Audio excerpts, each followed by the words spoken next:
CDC is reopening its investigative research into gun violence. Welcome to another installment of the Connecticut Gun Bench. Today's video is brought to you by P.A.N. Firearms LLC, P.A.N. Firearms for your NRA certification and multifaceted gun training. You can reach us at 203-300-6343 or use our website, www.panfirearmsllc.com. As always, there'll be a link in the description box below. But let's talk about this. Michelle Walensky, head of the CDC, is reopening the decades-old research into gun violence, claiming that gun violence is a public health epidemic. But now, in a stunning turn, the current director of the CDC is announcing a plan to reduce gun violence, sharing it exclusively with CNN. This is actually a stunning moment that a director of the CDC is even talking about this issue, is even using the word guns. It hasn't happened in years and years. Every day we turn on the news and there are more young people dying. I swore to the president and to this country that I would protect your health. This is clearly one of those moments, one of those issues that is harming America's health. But there's a reason why your predecessors didn't address it. Perhaps. The dishonesty in the diatribe raises the ominous specter that this is another attempt to circumvent the Constitution by doing this research, then declaring specifically gun violence an epidemic, which then allows the government to impose regulations and mandates under the guise of public health, while circumventing standard procedure of creating law so they can bypass the House to then declare certain mandates and rules. The fact that they address violence only from the aspect of firearms is disingenuous. They are quick to quote stats and onerous research into deaths by firearms while completely ignoring the number of suicides, murders, and other nefarious loss of life by other methods and implements, as if the notion of violence pivots solely on the ownership of a firearm. We have recent precedent for this when former governor of New York, Andrew Cuomo, mirrored this very ideal.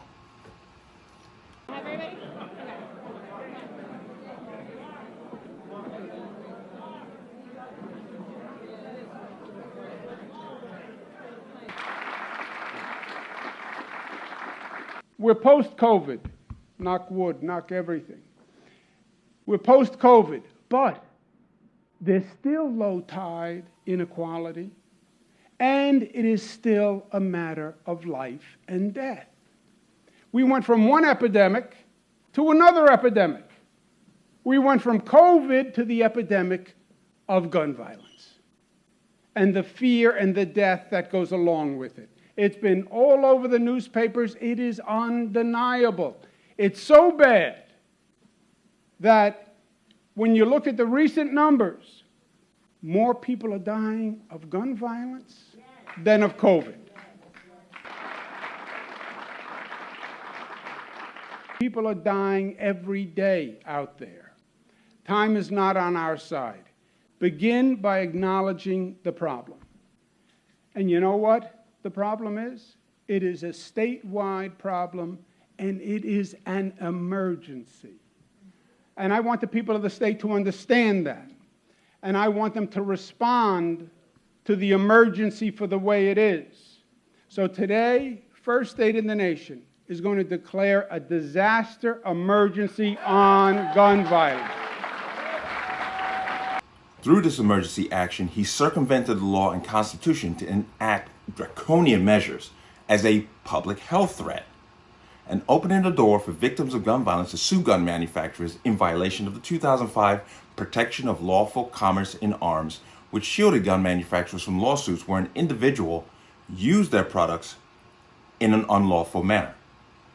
What Cuomo, in his deceit, failed to mention is the total anarchy witnessed in most American cities over the summer of 2020, and the vicious social media assault on law enforcement, defunding of city departments, mass resignations by law enforcement, which led to a rise in violent crime that for the most part went unpunished. New York, if you remember, was doing basically bail-free releases on violent criminals who would then go out and commit crimes again. This move of suing a company for a lawful product that is used in a wicked manner is lacking in basic common sense. If you make a product that someone uses to harm another person, you cannot be held liable for the misuse. Many House members, notably Blumenthal and Murphy, Biden, have fought for years to overturn the 2005 law for no other reason than to enact backdoor gun control by crippling the gun industry through the legal system.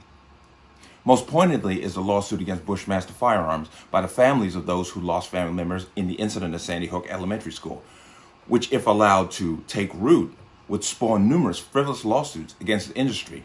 Once again, it's backdoor gun control. This move by the CDC to resurrect the research into gun violence is clearly a partisan politic effort spurred by this administration. Through the 2 decades plus that the issue has been tabled, now it has come to the forefront again. But here are the facts. Up until the summer of 2020, violent crime across this country has been or was declining. And to claim that an object is the reason why there has been an increase in death is a very pathetic excuse. Instead of dealing with the reality of crime, political posturing is now the substitute for truth. How about addressing criminal violence for what it is? Sin.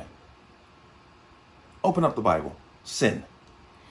The pure lack of empathy for our fellow man, inciting the notion that theft is reparations for an historical wrong that none of us have actually lived through, is an absolute low.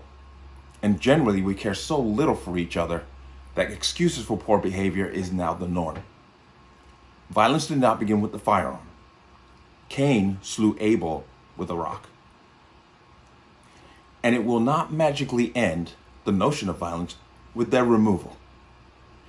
It will have the opposite effect, as the criminal element of our society will become more emboldened, knowing that their victims are basically have no recourse to defend themselves. But make no qualms about it. Reintroducing the CDC research is nothing more than an attempt at gun control through executive caveat. The CDC director has made statements that she is concerned and wants gun owners involved in the process. And what the hell does that mean exactly? She's going to enlist a couple of guys who have a shotgun who go duck hunting on the weekend? This is nothing but grandstanding, as a vile mantra of violence will continue to be a plague. To even suggest that ownership of a firearm is uniquely connected to violence is ridiculous. But let me leave you with this. A very bright person gave me some insight and closure on gun control in general. So give me 1 second. I'll write this real quick. All right. Now, answer this question honestly.